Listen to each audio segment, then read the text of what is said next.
A steady rain tapped against the windows of the small diner.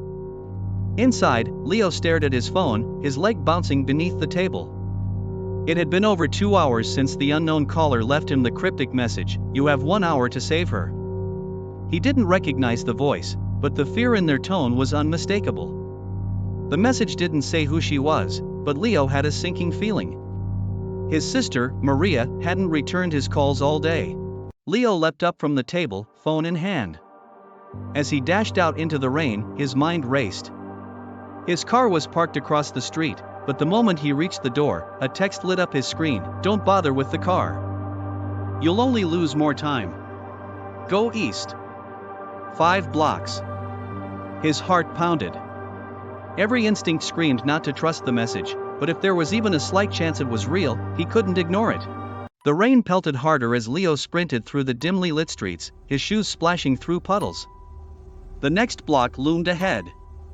His breath hitched when he spotted a figure, silhouetted under a streetlight, holding something in their hand. He slowed down, narrowing his eyes. Was it Maria? The figure turned, but before Leo could call out, his phone buzzed again. "Keep going. 2 more blocks. Alone." He shivered as he watched the figure disappear. Leo's nerves were on edge as he crossed the final block. His clothes clung to him, soaked through, but he barely felt the cold. He reached a narrow alleyway, where the dim glow of a single light flickered above a metal door. His phone buzzed one last time, inside. "She's waiting." He hesitated, dread crawling up his spine. His hand trembled as he reached for the door, pushing it open slowly. The darkness beyond swallowed him whole. The door slammed shut behind Leo, trapping him in a pitch-black room. The silence was suffocating, broken only by the distant drip of water. He took a step forward, trying to focus on his breathing. "Maria," he whispered, his voice barely audible.